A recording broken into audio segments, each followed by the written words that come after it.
ಆತ್ಮರೇ ಬನ್ನಿ, ಪವಿತ್ರಾತ್ಮರೇ ಬನ್ನಿ.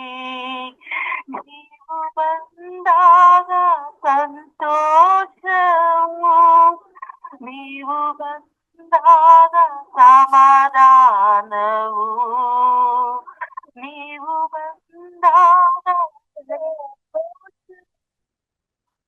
ನೀವು ಬಂದಾಗ ಸಮಾಧಾನವು. ಹಲ್ಲೆಲೂಯ. ಆತ್ಮರೇ ಬನ್ನಿ, ಪವಿತ್ರಾತ್ಮರೇ ಬನ್ನಿ. ನೀವು ಬಂದಾಗ ಹೊಸ ಬಾಳು, ನೀವು ಬಂದಾಗ ನವಜೀವ, ನೀವು ಬಂದಾಗ ಹೊಸ ಬಾಳು, ನೀವು ಬಂದಾಗ ನವಜೀವ. ಹಲ್ಲೆಲೂಯ. ಆತ್ಮರೇ ಬನ್ನಿ, ಪವಿತ್ರಾತ್ಮರೇ ಬನ್ನಿ. ನೀವು ಬಂದಾಗ ಬಿಡುಗಡೆಯು, ನೀವು ಬಂದಾಗ ಆರೋಗ್ಯವು, ನೀವು ಬಂದಾಗ ಬಿಡುಗಡೆಯು, ನೀವು ಬಂದಾಗ ಆರೋಗ್ಯವು. ಹಲ್ಲೆಲೂಯ. ಆತ್ಮರೇ ಬನ್ನಿ, ಪವಿತ್ರಾತ್ಮರೇ ಬನ್ನಿ. ಕರ್ತನಾದ ದೇವರು ಆತನು ಒಳ್ಳೆಯವನಾಗಿದ್ದಾನೆ. ನಾವು ಈ ಸಮಯದಲ್ಲಿ ಸತ್ಯವೇದವನ್ನು ಇಟ್ಟುಕೊಳ್ಳಿರೋರು, ನಾವು ಈ ಸಮಯದಲ್ಲಿ ಬೈಬಲನ್ನು ತೆಗೆದುಕೊಳ್ಳೋಣ. 2ನೇ ತಿಮೋತಿಯ ಪುಸ್ತಕ, ಅದರ 1ನೇ ಅಧ್ಯಾಯ 7ನೇ ವಚನ. ದೇವರು ನಮಗೆ ಕೊಟ್ಟಿರುವ ಆತ್ಮವು ಬಲ, ಪ್ರೀತಿ, ಶಿಕ್ಷಣಗಳ ಆತ್ಮವೇ ಹೊರತು ಹೇಡಿತನದ ಆತ್ಮದವಲ್ಲ. ಆಮೆನ್. Praise God. ಹಲ್ಲೆಲೂಯಾ. ಯಾರೆಲ್ಲ ವಾಕ್ಯನ ಕೇಳಿಸ್ಕೊಂಡ್ರಿ? ದೇವರು ನಮಗೆ ಬಲವುಳ್ಳ ಆತ್ಮ, ಪ್ರೀತಿಯ ಆತ್ಮ ಮತ್ತೆ ಶಿಕ್ಷಣ ಆತ್ಮ ದೇವರು ಕೊಟ್ಟಿರುವರಾಗಿದ್ದಾರೆ. ದೇವರು ಈ 3 ಕಾರ್ಯವನ್ನ ದೇವರು ನಮ್ಮ ಜೀವಿತದಲ್ಲಿ ಆತನು ಯಾವಾಗಲೂ ನಮಗೆ ಕೊಡಬೇಕೆಂಬುದಾಗಿ ಆತನು ಯೋಚಿಸುವರಾಗಿದ್ದು, ದೇವರು ನಮಗೆ ಮಾಡಬೇಕೆಂಬುದಾಗಿ ನಮ್ಮ ಮೇಲೆ ಯಾವಾಗಲೂ ಪ್ರೀತಿ ಉಳ್ಳವರಾಗಿದ್ದಾರೆ ದೇವರು. ಇಲ್ಲಿ ಈ ವಚನದಲ್ಲಿ ನಾವು ಪೌಲನು ತಿಮೋತಿಗೆ ಬರೆಯುವಾಗ ಇಲ್ಲಿ ನಾವು ಏನಂತ ಓದಿಕೊಳ್ತಾ ಇದ್ದೀವಿ ಅಂದ್ರೆ, ದೇವರು ನಮಗೆ ಬಲವನ್ನು ಕೊಟ್ಟಿದ್ದಾರೆ, ದೇವರು ನಮಗೆ ಪ್ರೀತಿಯನ್ನು ಕೊಟ್ಟಿದ್ದಾರೆ, ದೇವರು ನಮಗೆ ಶಿಕ್ಷಣ ಆತ್ಮವನ್ನು ಕೊಟ್ಟಿದ್ದಾರೆ. ಈ ಕಾರ್ಯಗಳು ತಿಮೋತಿಗೆ ಯಾಕೆ ಹೇಳುತ್ತಾ ಇದ್ದಾರೆ ಅಂದ್ರೆ, ತಿಮೋತಿ ಬಂದು ಈಗ ಹೊಸದಾಗಿ ದೇವರ ಸೇವೆಯನ್ನು ಮಾಡೋದಿಕ್ಕೆ ಮುಂದೆ ಆಗ್ತಾ ಇದ್ದಾರೆ. ದೇವರ ಸೇವೆಯನ್ನು ಮಾಡಬೇಕು. ಅವರಿರುವ ಆ ಪ್ರಾಂತ್ಯದಲ್ಲಿ ಅವರು ದೇವರನ್ನು ಸೇವೆ ಮಾಡಬೇಕು, ದೇವರಲ್ಲಿ ಆ ಒಂದು ಸೇವೆಯನ್ನು ಮಾಡಬೇಕು ಎಂಬುದಾಗಿ ಅವರು ಈ ಒಂದು ವಚನವನ್ನ ಅಲ್ಲಿ ಹೇಳುವುದನ್ನು ನಾವು ನೋಡ್ತೀವಿ. ಆದರೆ ಅಟ್ ದ ಸೇಮ್ ಟೈಮ್ ಈ ವಚನ ಇವತ್ತು ನಾವು ನಮ್ಮ ಜೀವಿತಕ್ಕೆ ನಾವು ತೆಗೆದುಕೊಳ್ಳುವುದಾದ್ರೆ, ದೇವರು ನಮಗೆ ಕೂಡ ಆತನು ಹೇಳುತ್ತಾ ಇದ್ದಾನೆ, ನಮಗೆ ಬಲದ ಆತ್ಮವನ್ನು ಕೊಟ್ಟಿರುವನಾಗಿದ್ದಾನೆ. ಹಲ್ಲೆಲೂಯಾ.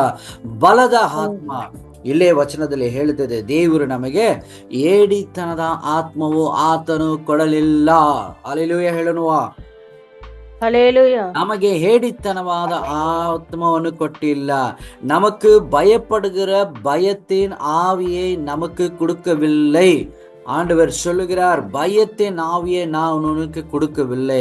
பயம் என்றது நம்ம மனசுல, பயம் என்றது நம்ம இருதயத்துல, பயம் என்றது நம்மளோட வாயில, பயம் என்றது நம்முடைய யோசனையில. அது எப்பொழுதும் பயம் பயம் பயம் பயம் பயம் என்றதே நம்ம அநேக நேரத்துல நம்ம யோசிக்கிறோம். இன்னைக்கு ಅನೇಕ ವಿಧமான ಭಯ, ಅನೇಕರಿಗೆ ಒಬ್ಬೊಬ್ಬರು ರೀತಿಯಾದ ಭಯವಿದೆ. ಒಬ್ರು ಪ್ರಯಾಣ ಮಾಡುವಾಗ ಒಂದು ರೀತಿಯಾದ ಭಯ, ಏನಾಗ್ಬಿಡುತ್ತದೋ, ಬಸ್ ಏನಾಗ್ಬಿಡುತ್ತದೋ, ಟ್ರೈನ್ ಏನಾಗ್ಬಿಡುತ್ತದೋ, ಫ್ಲೈಟ್ ಏನಾಗ್ಬಿಡುತ್ತದೋ. ಆ ಪ್ರಯಾಣ ಪ್ರಾರಂಭದಿಂದ ಆ ಕೊನೆಯವರೆಗೂ ಪ್ರಾರ್ಥನೆ ಮಾಡ್ಕೊಂಡೇ ಹೋಗ್ತಾ ಇರ್ತಾರೆ, ಏನಾಗ್ಬಿಡುತ್ತೋ ಏನಾಗ್ಬಿಡುತ್ತೋ ಏನಾಗ್ಬಿಡುತ್ತೋ ಎಂಬುದಾಗಿ. ಇನ್ನು ಕೆಲವರಿಗೆ ಬಂದ್ಬಿಟ್ಟು ಅಗತ್ಯತೆಗಳ ಪ್ರಾರ್ಥನೆ, ಹೆಂಗಿರುತ್ತೋ, ಅಯ್ಯೋ ಏನಾಗ್ಬಿಡುತ್ತೋ ಎಂಬುದಾಗಿ. ಇನ್ನು ಕೆಲವರು ನಾವು ಏನು ಮಾಡೋದು, ಊಟಕ್ಕೆ ಅನ್ನಕ್ಕೆ ಏನು ಮಾಡೋದು, ಕೆಲವರಿಗೆ ಹಣಕಾಸಿನ ಕುರಿತು ಭಯ, ಏನು ಮಾಡೋದು, ಹೇಗೆ ನಡೆಸೋದು, ಹಣಕಾಸಿನ ಭಯ ಅನೇಕರ ಜೀವಿತದಲ್ಲಿ ಈ ಒಂದು ಕಾರ್ಯವು ಅದು ಎಲ್ಲರನ್ನು ಇರುವುದಾಗಿರುತ್ತದೆ. ಇನ್ನು ಕೆಲವರು ಅನೇಕ ಸಣ್ಣ ಸಣ್ಣ ಭಯಗಳು, ಒಬ್ರು ಡೋರ್ ತಟ್ಟಿದ್ರೆ ಭಯ, ಒಂದು ಫೋನ್ ಬಂದ್ರೆ ಭಯ, ಒಬ್ಬರಿಗೆ ಯಾರಾದರೂ ಶಬ್ದವಾಗಿ ಮಾತನಾಡಿದ್ರೆ ಭಯ, ಒಬ್ಬರಿಗೆ ಏನು ಮಾತಾಡ್ತಾ ಇದ್ದಾರೆ ಅಂತ ಭಯ, ಒಬ್ಬರು ಹಂಗೆ ಎಂಬುದಾಗಿ ಅನೇಕ ರೀತಿಯಾದ ಭಯದ ಜೀವನದಲ್ಲಿ ಇವತ್ತು ನಾವು ಇರುವ ಕಾಲದಲ್ಲಿ ನಾವು ಜೀವಿಸ್ತಾ ಇದ್ದೇವೆ. ಅದು ನಾವು ಇರುವ ಕಾಲವು ಎಷ್ಟು ಅಂದರೆ ಅಷ್ಟು ಮೋಸವಾಗಿ ಅನೇಕ ರೀತಿಯಾದ ಭಯ, ಹೀಗೆ ಭಯದಲ್ಲಿ ನಾವು ಜೀವಿಸ್ತಾ ಇದ್ರು ಪ್ರಿಯರೇ. ಭಯದಲ್ಲಿ ಜೀವಿಸುವ ನಾವು, ದೇವರು ನಮ್ಮನ್ನು ನೋಡಿ ಹೇಳ್ತಾ ಇದ್ದಾರೆ, ನೀನು ಭಯಪಡಬೇಡ. ಇವತ್ತು ಸಣ್ಣ ವಿಷಯದಲ್ಲಿ ಇರ್ಬೋದು, ದೊಡ್ಡ ವಿಷಯವಾಗಿರ್ಬೋದು, ಎಷ್ಟೇ ವಿಷಯಗಳು ಯಾವುದೇ ಇದ್ರೂ ಕೂಡ ನಾವು ಎಂದಿಗೂ ಹೆದರಬಾರದು ಎಂಬುದಾಗಿ ದೇವರು ಹೇಳ್ತಾ ಇದ್ದಾರೆ. ಯಾಕಾಗಿ ಕಾರಣವೇನೆಂದರೆ, ದೇವರು ನಮಗಾಗಿ ಆತನು ಭಯದ ಆತ್ಮವು ಕೊಡದೆ ಆತನು ನಮಗೆ ಬಲವುಳ್ಳ ಆತ್ಮವನ್ನು ಕೊಟ್ಟಿದ್ದಾರೆ. ಹಲ್ಲೆಲೂಯಾ. ಆತನು ನಮಗೆ ಬಲವುಳ್ಳ ಆತ್ಮವನ್ನು ಕೊಟ್ಟಿದ್ದಾರೆ. ನಾವು ಅನೇಕ ಸಾರಿ ಭಯವು ನಮಗೆ ಏನಕ್ಕೆ ಬರುತ್ತದೆ ಅಂದರೆ, ನಮ್ಮ ಭಯ ನಮಗೆ ಬರುವ ಕಾರಣವೇನೆಂದರೆ, ನಾವು ಎಲ್ಲಿದ್ದೀವಿ, ಏನು ಮಾಡ್ತಾ ಇದ್ದೀವಿ, ಏನಾಗುತ್ತದೆ ಎಂಬುದಾಗಿ ಈ ಯೋಚನೆ ಪ್ರತಿಯೊಬ್ಬರ ಮನಸ್ಸಲ್ಲಿ ಬರುತ್ತದೆ. ಈ ಯೋಚನೆ ಎಲ್ಲಿ ಬರುತ್ತದೋ ಅಲ್ಲಿ ಭಯ ಉಂಟಾಗುತ್ತೆ. ಕೆಲವು ಸಮಯದಲ್ಲಿ ನಡೆದಿರುವ ಘಟನೆಗಳು ನೋಡಿ ಅದರ ಮುಖಾಂತರ ಅಲ್ಲಿದ್ದಂಥ ನೋವುಗಳನ್ನು ನೆನೆಸಿ ಅವಾಗ ಭಯ ಬರುತ್ತದೆ, ಏನು ಮಾಡೋದು, ಹೇಗೆ ಮಾಡೋದು ಎಂಬುದಾಗಿ. ಇಲ್ಲ, ಕೆಲವು ರೀತಿಯಾದ ಕಂಟ್ರೋಲ್ ಮಾಡೋಕ್ಕಾಗಲ್ಲ. ಒಂದು ವೇಳೆ ಫೈನಾನ್ಸ್ ಪ್ರಾಬ್ಲಮ್ ಹೆಚ್ಚಾಗಿದ್ದರೆ ಅದನ್ನು ಕಂಟ್ರೋಲ್ ಮಾಡೋಕ್ಕಾಗಲ್ಲ. ಒಂದು ವೇಳೆ ನಮಗೆ ಬೇಕಾಗಿರೋದು ಸಿಗದೆ ಹೋಗುವಾಗ ಆ ಭಯವು ಕಂಟ್ರೋಲ್ ಮಾಡೋಕ್ಕಾಗಲ್ಲ. ಇನ್ನು ಅನೇಕ ರೀತಿಯಾದ ಭಯ ಕೆಲವು ಸಮಯದಲ್ಲಿ ನಮ್ಮ ಶರೀರದಲ್ಲಿ ಹಿಂಗಾಗೋಯ್ತು ಹಾಗೋಯ್ತು ಎಂಬುದಾಗಿ ಅನೇಕ ರೀತಿಯಾದ ಅದು ಭಯವನ್ನು ಹುಟ್ಟಿಸುವುದಾಗಿರುತ್ತದೆ. ಕೆಲವು ಸಮಯದಲ್ಲಿ ಸೋತು ಹೋಗಿರುವ ಭಯ, ನಾನು ಹೀಗೆ ನನ್ನಿಂದ ಮುಂದೆ ನಡೆಯಕ್ಕಾಗೋದಿಲ್ಲ ಎಂಬುದಾಗಿ ನಾನಾ ರೀತಿಯಾದ ಒಂದು ಭಯವು ನಮ್ಮಲ್ಲಿ ಇರುವುದಾಗಿರುತ್ತದೆ. ಆದರೆ இந்த காலை வேளையில இந்த வார்த்தையை கேட்கிறதான அருமையான பிள்ளைகளே, ஆண்டவர் சொல்லுகிறார், நான் உங்களுக்கு தைரியத்தின் ஆவியை கொடுத்திருக்கிறேன். I have given the power, the spirit of power என்று நம்ம இந்த இடத்துல பார்க்கின்றோம். அது மாத்திரமல்ல, அன்பின் ஆத்மாவை தந்திருக்கிறார். He has given us the spirit of love. Love என்றால் என்ன? நேசிக்கிறது. ஒருவர் நாம் நேசிக்க வேண்டும். கணவன் மனைவியை நேசிக்க வேண்டும், மனைவி கணவனை நேசிக்க வேண்டும், கணவன் எப்பொழுதும் மனைவியை நன்றாக பார்த்து கொள்ள வேண்டும், மனைவிக்கு தேவையான காரியத்தை ஒவ்வொன்றும் கணவனுக்கு பார்த்து கொள்ள வேண்டும். ಅದು ಮಾತ್ರವಲ್ಲ, ಮಕ್ಕಳನ್ನು ನೋಡಿಕೊಳ್ಳಬೇಕು, ಮಕ್ಕಳನ್ನು ಸರಿಯಾಗಿ ಹೆತ್ತವರು ನಡೆಸಬೇಕು. ಅದೇ ರೀತಿಯಲ್ಲಿ ಮಕ್ಕಳು ತಂದೆ ತಾಯಿಯ ಮೇಲೆ ಹೆಚ್ಚಾದ ಪ್ರೀತಿಯನ್ನು ಇಟ್ಟಿರಬೇಕು. ಪ್ರೀತಿ ಇಲ್ಲದಿರುವ ಮಕ್ಕಳು ಅವರು ಅನೇಕ ರೀತಿಯಾದ ಡಿಪ್ರೆಷನಲ್ಲಿ ಇರ್ತಾರೆ ಎಂಬುದಾಗಿ ಅನೇಕ ರೀತಿಯಾದ ಕಾರಣಗಳು ಹೇಳುತ್ತಾ ಇದೆ ಪ್ರಿಯರೇ. ಹಾಗಾಗಿ ಅವರು ಯಾವುದೋ ಒಂದು ವಿಷಯದಲ್ಲಿ ಮುಳುಗೋಗಿರ್ತಾರೆ, ಅವರು ಯಾವುದೋ ಒಂದು ವಿಷಯದಲ್ಲಿ ಬಿದ್ದೋಗಿರ್ತಾರೆ. ಪ್ರೀತಿ ಇಲ್ಲದಿರ ಕೋಪದ ಮಾತುಗಳು ಮನೆಯಲ್ಲಿ ಹೆಚ್ಚಾಗುತ್ತಾ ಇರುತ್ತದೆ.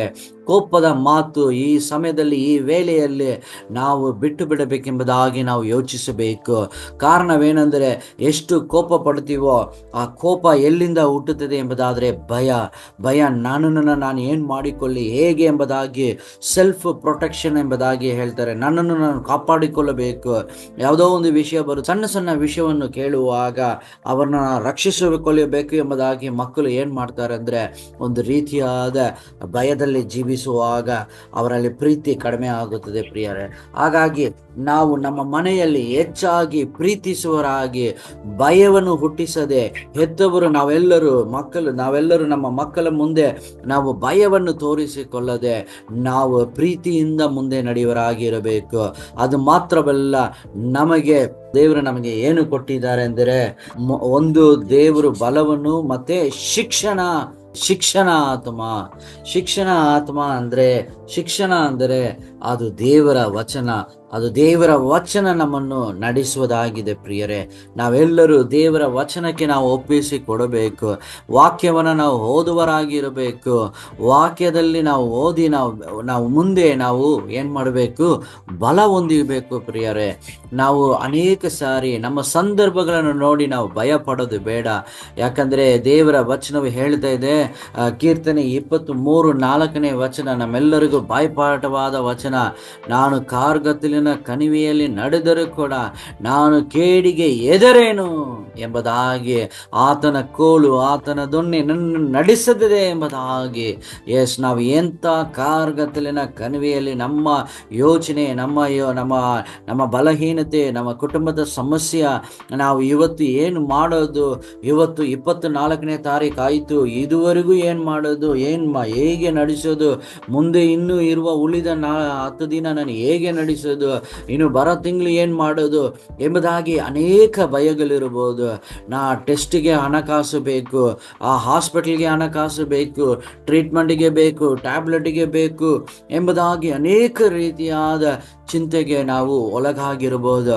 ಮತ್ತೇನು ಬರೆದ ಸುವಾರ್ತೆ 6ನೇ ಅಧ್ಯಾಯ 25-34 ವಚನಗಳು ಹೇಳ್ತಾ ಇದೆ, ಭಯಪಡಬೇಡಿರಿ, ನೀವು ಯಾವುದನ್ನು ಕುರಿತು ನೀವು ಚಿಂತೆ ಪಡಬೇಡಿರಿ ಎಂಬುದಾಗಿ. ಏನನ್ನು ತಿನ್ನಲಿ, ಏನನ್ನು ಉಡಿಸಿಕೊಳ್ಳಲಿ, ಏನು ಮಾಡಲಿ, ಏನು ಹೇಗೆ ಎಂಬುದಾಗಿ. ಆಗ ಯೇಸು ಸ್ವಾಮಿ ಹೇಳ್ತಾ ಇದ್ದಾರೆ, ಆಕಾಶದ ಪಕ್ಷಿಗಳನ್ನು ನೋಡು, ಅದು ಚಿಂತೆ ಪಡುವುದಿಲ್ಲ, ಅದು ಕೊಯ್ಯುವುದಿಲ್ಲ, ಅದು ಬಿತ್ತುವುದಿಲ್ಲ, ಆದರೆ ತಂದೆಯಾದ ದೇವರ ಆಕಾಶದ ಪಕ್ಷಿಗಳನ್ನು ಪೋಷಿಸುವುದಾದರೆ ನೀವು ಯಾಕೆ ಚಿಂತೆ ಪಡಬೇಕೆಂಬುದಾಗಿ ದೇವರು ನಮ್ಮನ್ನು ನೋಡಿ ಹೇಳುವರಾಗಿದ್ದಾರೆ ಪ್ರಿಯರೇ. ಹಾಗಾಗಿ ನಮ್ಮ ಜೀವಿತದಲ್ಲಿ ಯಾವುದೇ ರೀತಿಯ ಭಯವು ನಮ್ಮಲ್ಲಿ ಇರದೆ, ಶರೀರವನ್ನು ಕುರಿತು, ಶರೀರದಲ್ಲಿ ಇರುವ ಎಲ್ಲ ಬಲಹೀನತೆಯನ್ನು ಕುರಿತು ಭಯಪಡಬೇಡ್ರಿ. ಯಾಕಂದರೆ ಒಂದು ಭಯವು ಇನ್ನೂ ಹೆಚ್ಚಾದ ನೋವನ್ನು ಉಂಟು ಮಾಡುತ್ತದೆ. ಆದರೆ ಒಂದು ವಚನ, ದೇವರ ವಾಕ್ಯವನ್ನು ನೀವು ಓದಿ ಅದನ್ನು ಬಾಯ್ಪಾಠ ಮಾಡಿ ಅದನ್ನು ನೀವು ಧ್ಯಾನ ಮಾಡುವಾಗ ದೇವರು, ಪರಲೋಕದ ದೇವರು ನಿಮ್ಮೊಂದಿಗೆ ಮಾತನಾಡುವರಾಗಿದ್ದಾರೆ ಪ್ರಿಯರೇ.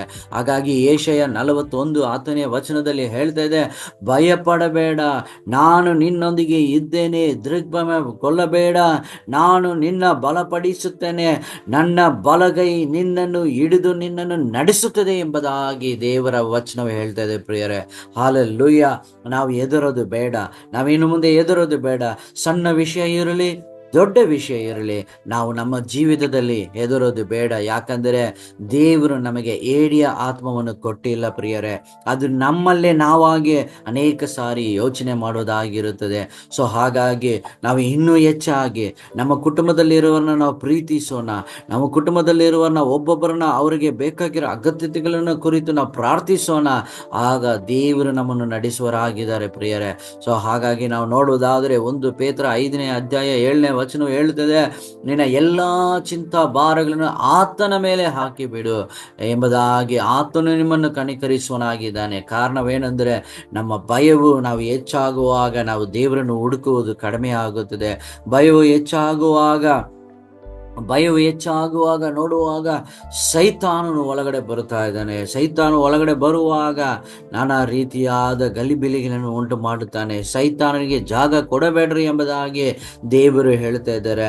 ಆತನು ನಿಮ್ಮನ್ನು ಹೇಗಾದರೂ ನಿಮ್ಮನ್ನು ಬೀಳಿಸಬೇಕು ಎಂಬುದಾಗಿ, ಏನಾದರೂ ಒಂದು ಸಮಸ್ಯೆಗಳು ತಂದು ನಿಮ್ಮನ್ನು ಅದರಲ್ಲೇ ಮುಳುಗಿಸಿ ಆ ಭಯದಲ್ಲೇ ಇಟ್ಟಿರೋನಾಗಿ ಇಡ್ತಾನೆ. ನಾನು ಹೇಡಿಯ ಆತ್ಮವು ಎಂಬುದಾಗಿ ಹೇಳುವುದಾದರೆ ಆ ಏಡಿಯ ಆತ್ಮ ಎಲ್ಲಿಂದ ಬರುತ್ತದೆ ಅಂದರೆ ಅದು ಸೈತಾನನಿಂದ ಬರುವುದಾಗಿರುತ್ತದೆ. ನೀವು ಏನು ಮಾಡ್ತೀರಾ, ನೀವು ಮುಂದೆ ಏನು ಮಾಡ್ತೀರಾ ಎಂಬುದಾಗಿ ಅನೇಕ ಚಿಂತೆಗಳನ್ನು ತಂದಿಡ್ತಾನೆ. ನಿಮ್ಮ ಸಮಸ್ಯೆಗಳಲ್ಲಿ ನೀವು ಸೋತೋಗ್ತೀರಾ, ನೀವು ಜಯವಂತೀರಾ, ನಿಮ್ಮಿಂದ ಜಯವೊಂದಕ್ಕೆ ಸಾಧ್ಯವೇ ಇಲ್ವಲ್ಲ ಎಂಬುದಾಗಿ ಅನೇಕ ರೀತಿಯಲ್ಲಿ ಸೈತಾನನು ಯಾಮಾರಿಸುವನಾಗಿದ್ದಾನೆ ಪ್ರಿಯರೇ. ಹಾಗಾಗಿ ಭಯವು ಬರುವಾಗ ನಂಬಿಕೆ ಇಲ್ಲದೆ ಹೋಗುತ್ತದೆ. ಭಯ ಬರುವಾಗ ನಮ್ಮಲ್ಲಿ ಪ್ರೀತಿ ಇಲ್ಲದೆ ಹೋಗುತ್ತದೆ. ಭಯ ಬರುವಾಗ ನಾವು ಜಯಶಾಲಿಗಳಾಗಿ ಇರೋದಕ್ಕೆ ಸಾಧ್ಯವಿಲ್ಲ. ಭಯ ಬರುವಾಗ ನಾವು ಅನೇಕ ನೆಗೆಟಿವ್ ಥಾಟ್ಸ್ ನಮ್ಮಲ್ಲಿ ಬರುವುದಾಗಿರುತ್ತದೆ. ಸೊ ಹಾಗಾಗಿ ಈ ಸಮಯದಲ್ಲಿ, ಈ ವೇಳೆಯಲ್ಲಿ ನಾವು ಧೈರ್ಯದಿಂದ ದೇವರ ಕಾರ್ಯವನ್ನು ನಾವು ಮುಂದೆ ನಡೆಸೋಣ. ನಾವು ಕೇಳಿದ ವಚನದ ಪ್ರಕಾರ ಎರಡು ವಿಷಯ. ಒಂದು, ದೇವರು ನಮ್ಮ ಜೊತೆ ಇದ್ದಾರೆ ಅಂತ ನಾವು ಯೋಚನೆ ಮಾಡುವಾಗಲೇ ನಮ್ಮ ಎಲ್ಲ ಭಯಗಳಿಂದ ನಾವು ಹೊರಗಡೆ ಬರಲು ಸಾಧ್ಯ. ಹಲ್ಲೆಲೂಯಾ. ನಾವು ಭಯ ಪಡುವುದಾದರೆ ನಾವು ದೇವರೊಂದಿಗೆ ಇರೋದಕ್ಕೆ ಸಾಧ್ಯವಿಲ್ಲ. ಹಾಗಾಗಿ ಭಯ ಪಡದೆ ಇನ್ನು ಮುಂದೆ ನಾವು ದೇವರಲ್ಲಿ ವಿಶ್ವಾಸವಿಟ್ಟು, ಯಾಕಂದ್ರೆ ದೇವರು ಹೇಳ್ತಾ ಇದ್ದಾರೆ, ಭಯ ಪಡಬೇಡ, ನಾನು ನಿನ್ನೊಂದಿಗೆ ಇದ್ದೇನೆ ಎಂಬುದಾಗಿ.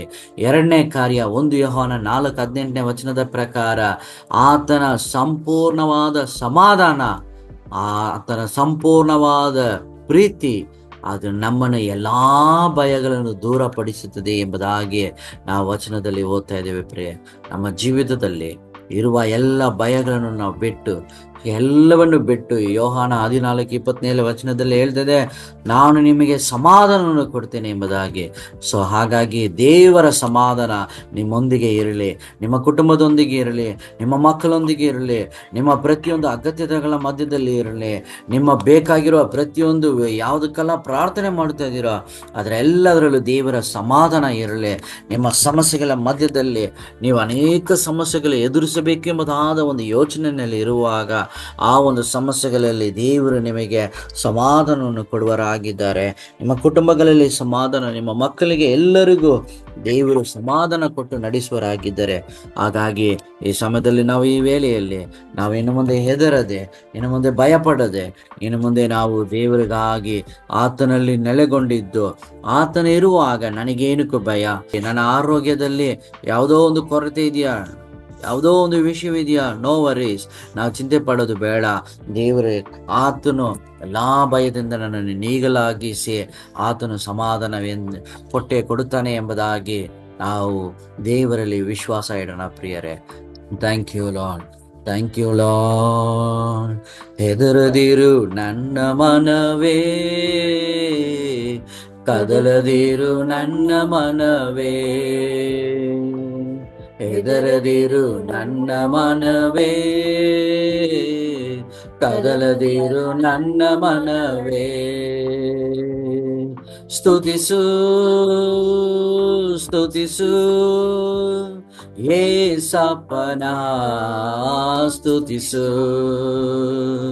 ಸ್ತುತಿಸು ಸ್ತುತಿಸು ಯೇಸಪ್ಪನ, ಸ್ತುತಿಸು. ಹೆದರದಿರು ನನ್ನ ಮನವೇ, ಹೆದರದಿರು ನನ್ನ ಮನವೇ. ಆರೋಗ್ಯವಿಲ್ಲವೆಂದು ಭಯಪಡಬೇಡ, ಆರೋಗ್ಯ ಇಲ್ಲವೆಂದು ಭಯಪಡಬೇಡ.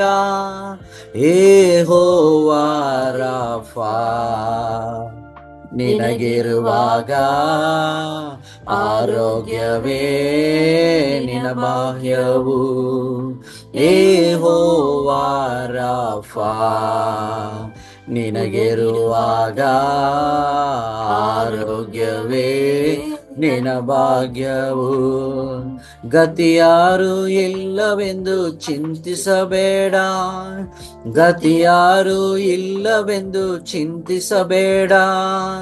ಯೆಹೋವಾ ಈರೇ ನಿನಗಿರುವಾಗ ಜೊತೆಯಿದ್ದು ಕಾಪಾಡುವ. ಯೆಹೋವಾ ಈರೇ ನಿನಗಿರುವಾಗ ಜೊತೆಯಿದ್ದು ಕಾಪಾಡುವ. ಜೀವನದಿ ಸೋಲೆಂದು ಸೋತು ಹೋದೆಯ, ಜೀವನದಿ ಸೋಲೆಂದು ಸೋತು ಹೋದೆಯ. ಯೆಹೋವಾ ನೀಸೇ ನಿನಗಿರುವಾಗ ಎಂದಿಗೂ ಜಯ ಕೊಡುವನು. ಯೆಹೋವಾ ನೀಸೇ ನಿನಗಿರುವಾಗ ಎಂದಿಗೂ ಜಯ ಕೊಡುವನು. ಹೆದರದಿರು ನನ್ನ ಮನವೇ, ಕದಲದಿರು ನನ್ನ ಮನವೇ. ಎದರದಿರು ನನ್ನ ಮನವೇ, ಕದಲದಿರು ನನ್ನ ಮನವೇ. ಸ್ತುತಿಸು ಸ್ತುತಿಸು ಏಸಪ್ಪನ ಸ್ತುತಿಸು, ಸ್ತುತಿಸು ಸ್ತುತಿಸು ಏಸಪ್ಪನ ಸ್ತುತಿಸು.